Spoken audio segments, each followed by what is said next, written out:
Hey everyone, Anderson here. A few people have asked, what should I read? So I decided to make this video titled, What Should I Read? Or How to Be a Genius. I'm a creative genius. So I want to talk about two methods to figure out what to read. I have the chain reaction method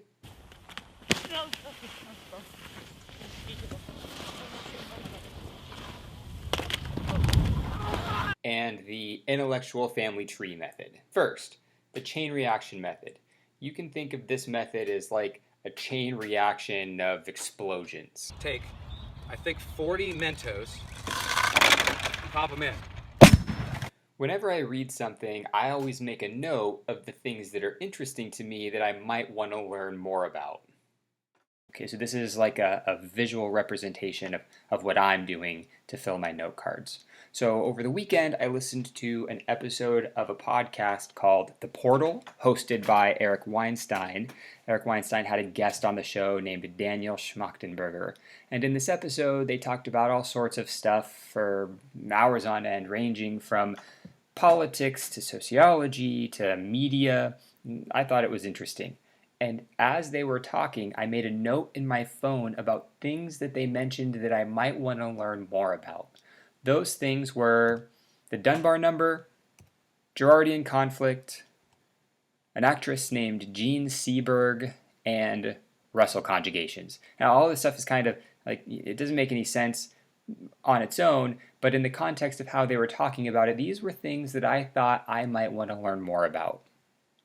So I decided to learn a little bit more about Jean Seberg.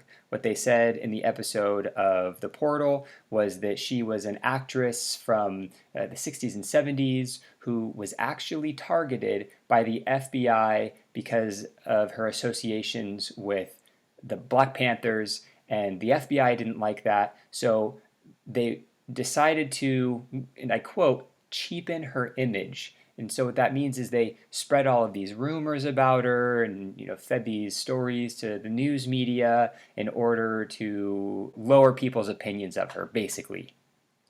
So what I did is I did a Google search, looked up Jean Seberg. I found an article from The Independent, and I read that. And as I read that article, more things popped up that I found out I might actually want to learn about.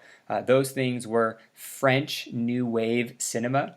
It is basically a countercultural film movement.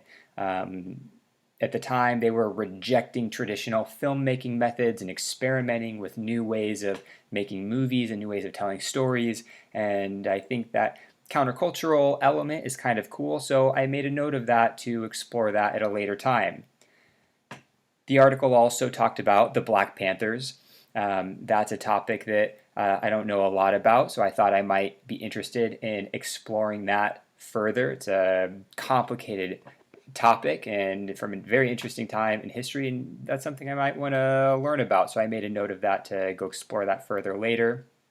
And then the article also talked about COINTELPRO. It was the FBI's counterintelligence program, which is basically the part of the FBI that was going after Jean Seberg and spreading those rumors. So a lot of interesting stuff to explore just based on that one article. So what I want you to notice here is that this one podcast episode sparked my interest in 4 other topics, and this one topic sparked my interest in 3 additional topics. So we see how the chain reaction starts to take effect.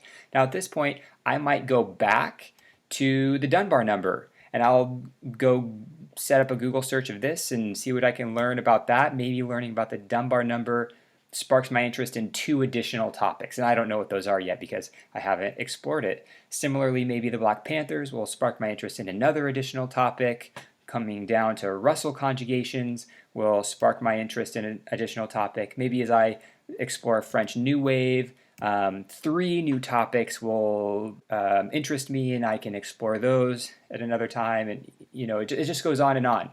So we can visualize here that just from one starting point, this chain reaction unfolds, where more and more topics of interest are sparked. And what we should be doing is going and seeking out information about those things that interest us.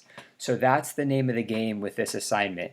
I know it can be hard to find new information or find something that you want to learn about. So my shortcut is just find something that I know interests me as a starting point, and then using that starting point to see what other things interest me from there.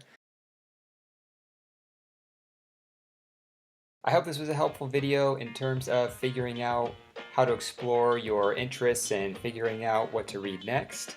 Please let me know if you have any questions. You can always email me, or feel free to drop into my virtual office hours. Access codes to those are on Canvas, and you can drop by any Monday through Thursday at 11. I would love to help you find something that you would actually be interested in reading. I'm actually going to get started on another video right now about how to make Google work for you. Next week, I would like to start talking more about the paper itself. So hopefully we're starting to get a wide variety of material that we've read or podcasts that we've listened to, and we're starting to think about what we might write about for that paper.